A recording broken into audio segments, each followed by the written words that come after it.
What's good, guys? Today we have a request from my AP Economics teacher on a question. The question is, in recent years, the Federal Reserve has made targeting the federal funds rate a main focus of its monetary policy. Before we tackle this question, we have to understand the difference between a monetary policy and a fiscal policy. Okay? In a fiscal policy, the government actually controls its taxes and spendings by the government. In the monetary policy, the Federal Reserve can change the discount rate, the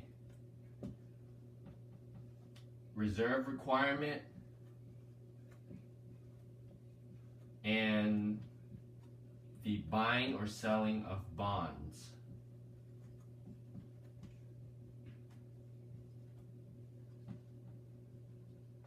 A. Define the federal funds rate. The federal funds rate is the interest rate that banks charge on each other for a short-term loan. How is this different from a discount rate? Well, a discount rate is when the Fed charges an interest rate on banks for a short-term loan. On to the next one. B. If the Fed wants to lower the federal funds rate, what open market operation would be appropriate? Okay, this question is obviously screaming out expansionary policy. Okay, what is an expansionary policy? It's when the Fed wants to increase the money supply within an economy. This is different from a contractionary policy where the Fed would want to lower the money supply within the economy. Okay, since we know it's an expansionary policy, we would want to decrease the discount rate, decrease the reserve requirement, and buy bonds. And this is our answer to part B because we are looking at the open market operation. So buying bonds would lower the federal funds rate. C. Assume that the OMO that you indicated in part B is equal to $10 million. If the required reserve ratio is 0.2, calculate the maximum change in loans throughout the banking system. Okay, the first thing I noticed is that $10 million went into the checkable deposits.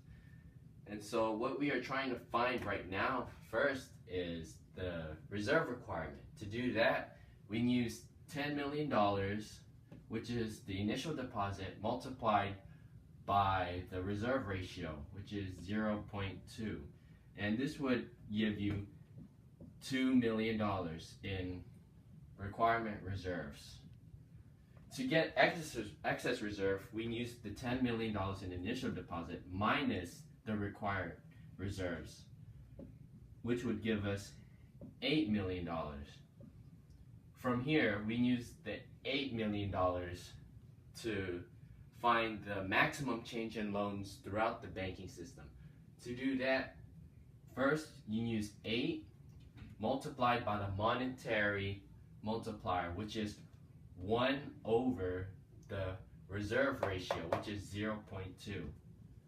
And this would give you a total change of $40 million.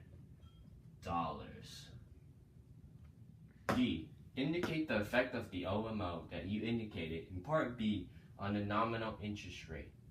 Okay, buying securities or bonds would actually reduce the nominal interest rate, and it would actually increase the money supply. Okay, the last part of this question asks, assume that the Federal Reserve's action results in some inflation. What would be the impact of the OMO on the real interest rate? Explain. Okay, the real interest rate would actually go down or fall. Okay, why? Because when the Fed buys, it actually reduces the nominal interest rate. And in addition to inflation, that would actually reduce the real interest rate. Alright, thank you for watching today. If you have any questions on on anything that I did, please comment below. Or if you have any more requests from different questions, please contact me. Thank you.